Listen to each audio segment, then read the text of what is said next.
Hello, what is up, everybody? My name is Mario Pichardo. Welcome to another episode of Methods. Today we'll pick off where we left off yesterday. So on our discussion, we kind of pivoted a little bit, and we decided to talk about men's issues and a lot of things that men were dealing with. And one of those things, I kind of wish I had mentioned this in yesterday's episode, but there is a podcast, not a podcast, it's a what's it called? There's a video, a movie, a documentary. It's called The Red Pill. It came out a couple of years ago, but it's a documentary where this woman who uh was a staunch feminist went out and started to find out about this movement called the men's rights movement.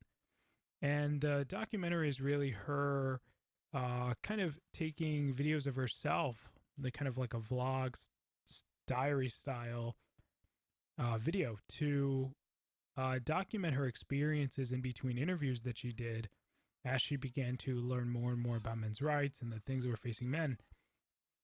And it talks about how her mainstream understanding of how who men are and how men have been a part of the patriarchy for forever, since the beginning of civilization, how women have constantly always been oppressed.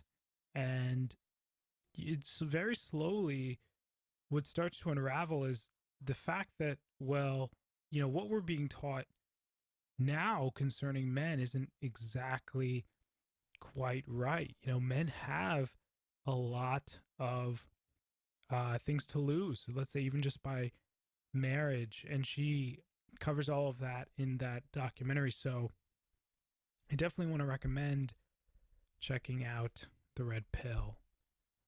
So other than that, I have a couple of items on here that we'll go through bit by bit, but definitely check out The Red Pill. Now, you got to be careful too, because a lot of what you'll read online about a movie or a TV show or anything that goes against the politically correct narrative has a tendency to be berated in the media.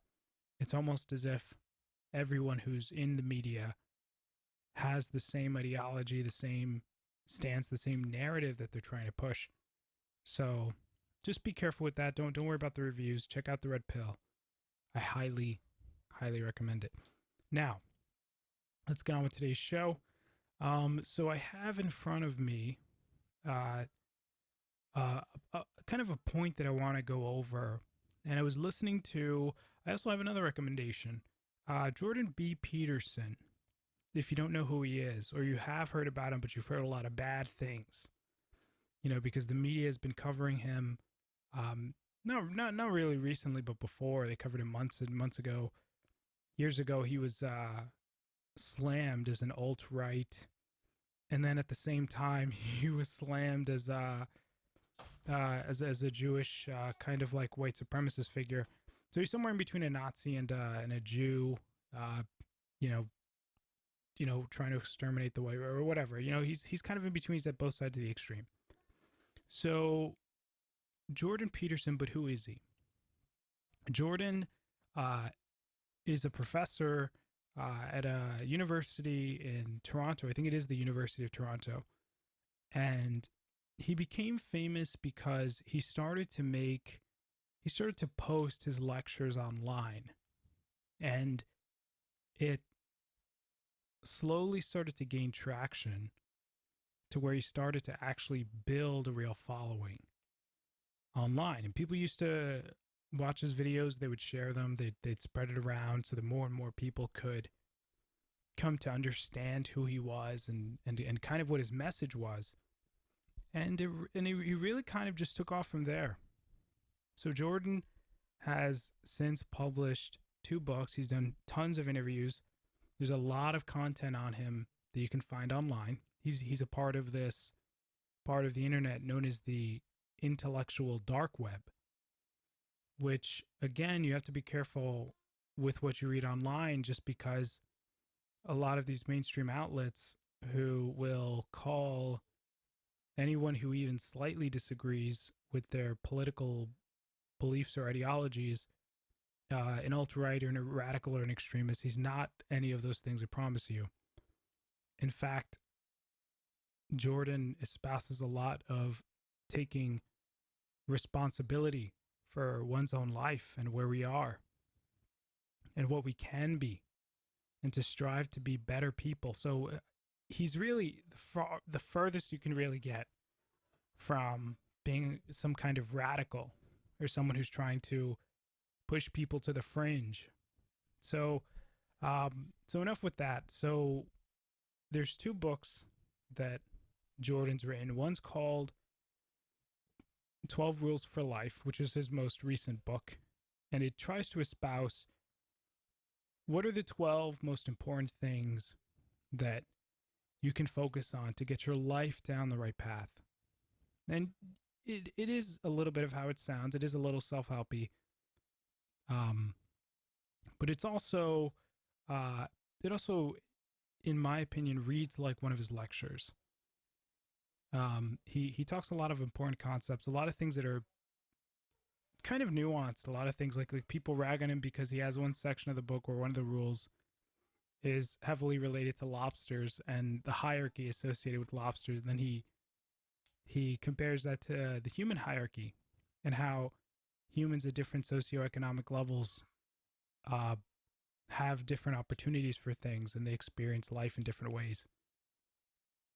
But the reason I'm recommending it is because I think that, as today's topic will be, I think meaning is something that's needed right now. I don't think that we really understand or have a reason that we feel is bigger than ourselves that we're really attached to in a big way. And I think that a lot of people find their lives wanting for that reason, where they want to be something or do something. And the fact that they're not doing any of those things, there's a real guilt associated with not doing anything with your life. I mean, if you sit there and you do not take any sort of action towards any kind of goal that you might have, you just kind of sit there, you get this feeling. And I don't even know how to describe it. If it's guilt, if it's shame, it's probably some combination of the two.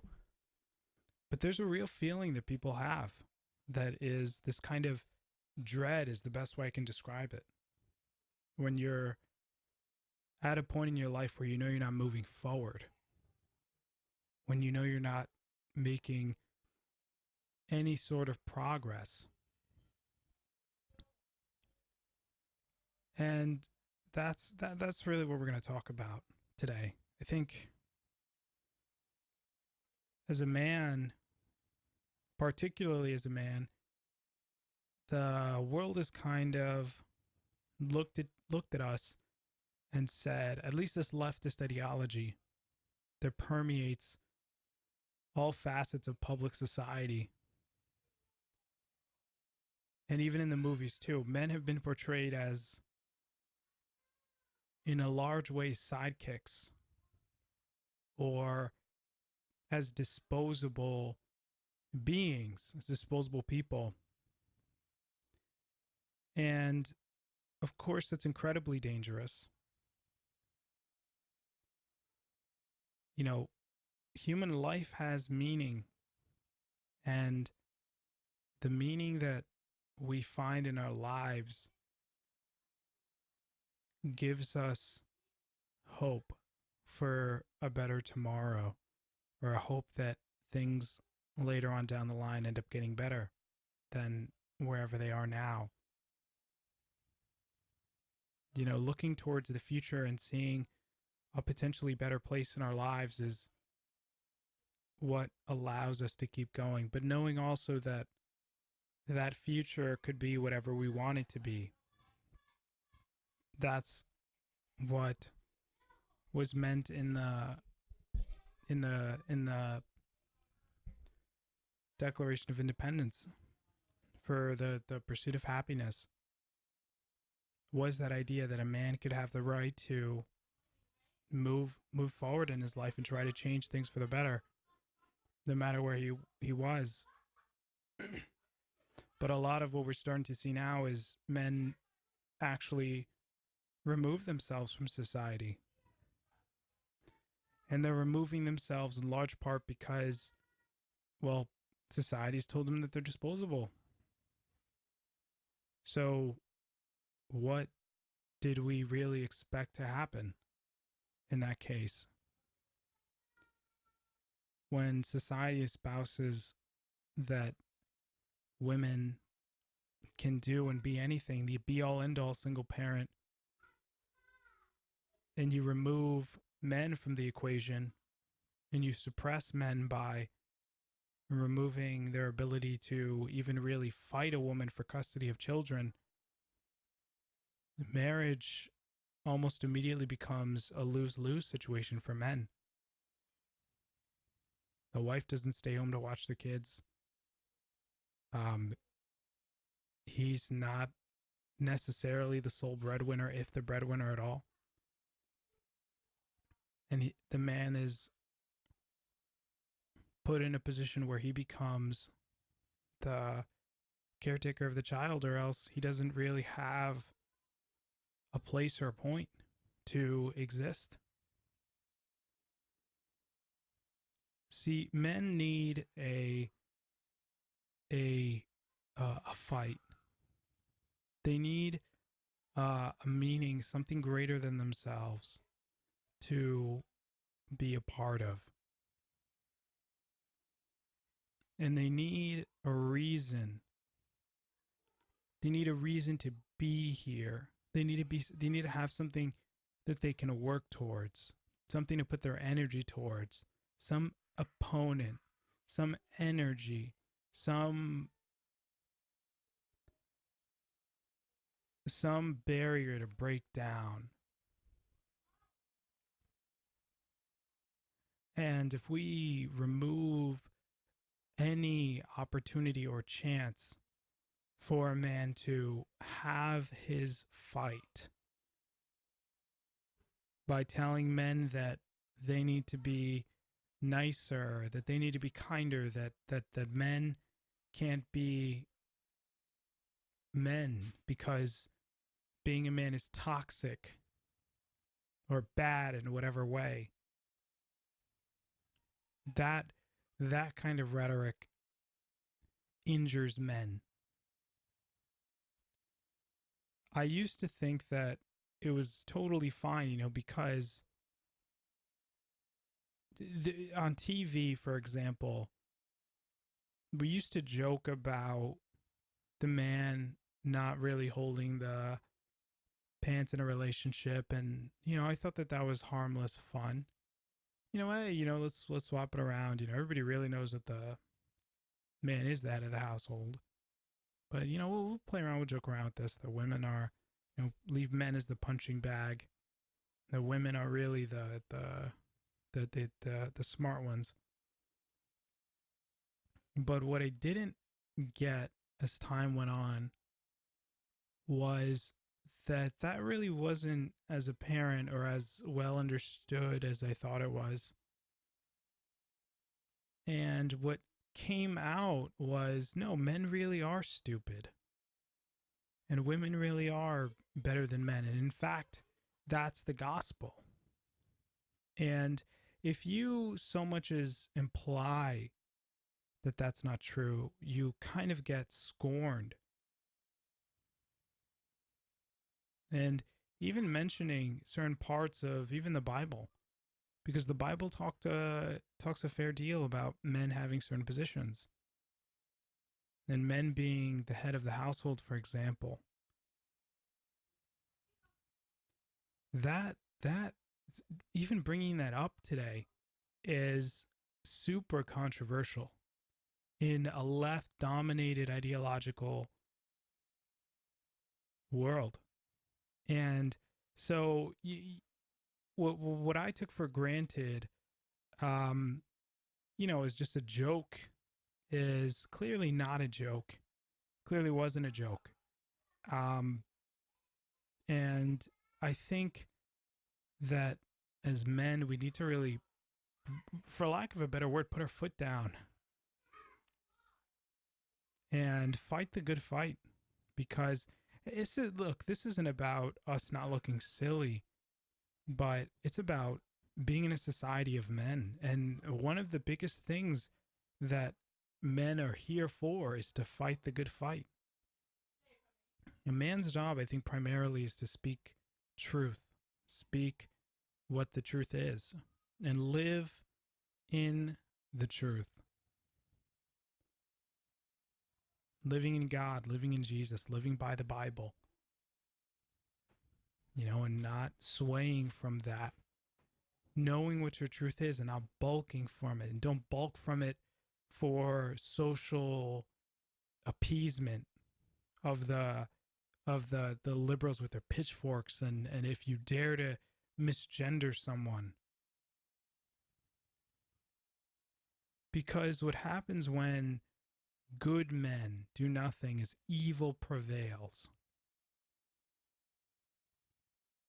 And what we have in society is a lot of men like the MGTOW movement who've gone their own way, specifically because they've looked at the society and they said society has legitimately devalued men, and to a large extent in the media, they're absolutely right. And if why would any man reasonably want to take part in a society that devalues them? Not only devalues them, that mocks them, actively mocks them, that claims and prizes intersectional victimhood, because that's where we are. Race, you're racist, you're sexist, you're homophobic, you're mean, you're this, you're that. You can't say anything to these like totalitarians. And if you dare speak up against them, they just call you names. Anti-Semitic, this, that. It's and so, it's no wonder that men have kind of moved away. I mean, it's actually toxic for men. And the only way you're allowed to exist in this sphere is if you say sorry for your mere existence. If you're white, you're demonized. If you're a man, you're demonized. The only way you win is if you're the most intersectionally diverse individual. Or you're a black, trans, female. I like to joke about it, but that's kind of in the media. Look, do I think that this is how it works in real life? Not in a large part of the country, but of the United States. But listen, that kind of doesn't matter, because all you hear, the ideas, through the internet, through media, through TV, through movies, through any really entertainment consumption, is that no, this is law. This is how things are. This is the 10 Commandments right here. This ideology, this liberal ideology, is law. If you dare disagree, well, then you're a bigot. And so with having a society like that, it's not any surprise that men have said, no, you know what, I'm going to go and do my own thing. That sounds like a better idea than sticking here and dealing with this nonsense. And you can't blame them. However, society needs the men. We need the men. As much as the women say they don't need men and they can be their own women and stuff like that. Listen, first off, a lot of women don't believe that. Okay, that's usually just the feminists, the big fat ladies, these with the colored hair and that have never had a boyfriend. These are the ones who are espousing this nonsense. And for whatever reason they've infiltrated every facet of society. Do we think they did it on purpose? Nah, but they just happen to be everywhere and in positions of influence that spread ideology through newspapers and movies. Now the good thing is that they've done such a poor job, or such an overtly blatant job of pushing their ideology, that people are actively aware of how disingenuous, fake, and fake that they are, and they don't believe them, and rightfully so. It's kind of like a big boys club, and everybody's so super aware that it exists, and that's great. In fact, they become so overtly uh, ideologically focused that they've actually identified themselves blatantly, which is great. I don't think anybody really looks at, the CNNs, the MSNBCs the same. They realize, hey, this is just a big corporation trying to push its own narrative for whatever reason. And Google, I think people are really looking at Google and saying, okay, this place isn't exactly as kosher as I thought it was. However, there is a need, I think, for men to kind of find meaning and find a place and find something to get themselves into. If you're religiously inclined, that means going to church, spending time in church with your church community. If you're non-religious, more sports oriented, joining a team, joining a club, boys and girls club or something like that. Just go play a pickup game with your friends. Maybe if you have isolated yourself significantly, and just finding something to do, make YouTube videos, make instructional videos on something that you know how to do really well. If you don't really know how to do anything too well, take a Uber if you have a car. If not, learn to play an instrument, learn to play guitar, learn a skill. Find something to stick yourself into, to fall into, because if you just sit there and you just let time pass you by, the dread will slowly start to creep in on you, and it'll become unbearable, and it can become pretty bad, and you'll fall into like a depression like state. And it's not good, and it's not happy, and it's not where we need our men. We need men to fight the good fight, and whatever it takes for a man to get there is whatever it takes. But, as men, we certainly need to be there for each other and take our reins back from the women. And believe it or not, regardless of what you hear in the news or the movies or anything like that, women want to be led by strong men. Absolutely. Most women, anyway. There is a small subset of the population that is interested in being more dominant. But the majority of women do want to have a strong man leading them, and there's nothing wrong with that. You don't have to apologize for being a man. Certainly not. What's happened in our society is the result of a lack of strong men willing to speak out and speak truth to power. And so we've ended up in a society where it's become very female relationship based as opposed to truth based. Because the fights that we need to fight we're afraid to jump into. People are looking more in terms of compassion than they are looking in terms of protecting themselves and protecting their families. So we're going to lose the Second Amendment. We're going to lose the right to free speech because certain things offend people.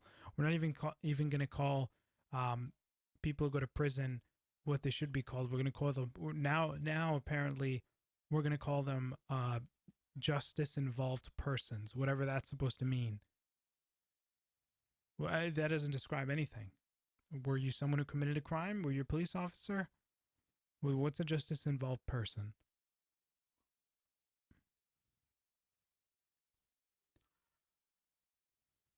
Men need a place to live.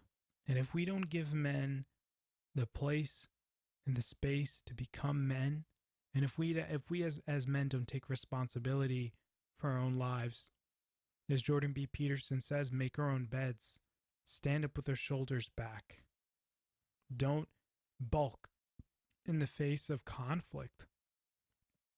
If we run away from life, our society collapses. And some of you out there might be saying, "Oh, that might not be too much of a bad thing, because society sucks." And I say, "Yeah, you're right. It does.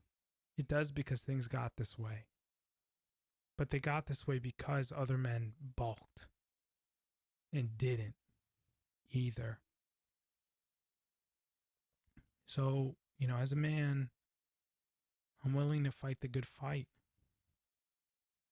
and say, there's more for us as men to do, and there's more political incorrectness that needs to be spread, and there's more men that need help. The suicide rate among men is astronomical, and boys.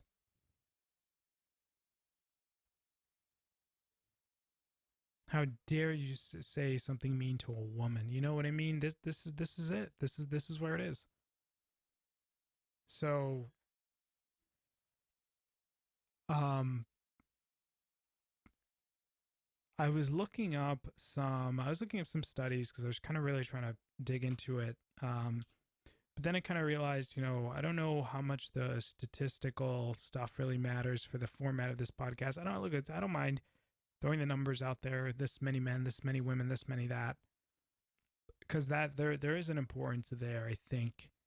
But I wanted to focus on just kind of talking about that one central point: the need for, I think, men to really band together, and for men and women to come together to support men, because they've been left behind. This hasn't been a conversation about men and women being equal. This has been a conversation about women, women rising up from some place they haven't been oppressed from. This malarkey of third wave feminism. So, at the expense of men.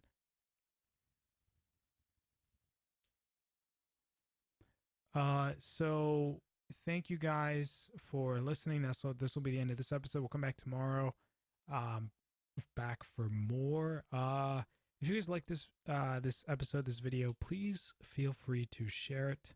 Sharing is the best thing you can do. YouTube right now and other, we face censorship, and the best way for us to get our message out there, really the most effective way, is through shares from you guys. So that'll be how we kind of spread and get more notoriety. If you don't like it, if you don't think that this is worth sharing, that's totally fine. You do not have to share.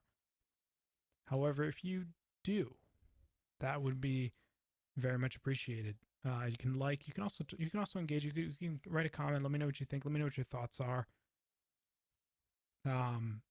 What topics you guys think we should cover next, and stuff like that. But anyway, thank you guys. Appreciate taking a little bit of your time just to talk about this. I think it's really important. But with that, guys, I'll see you in the next one. Everyone take it easy. Peace.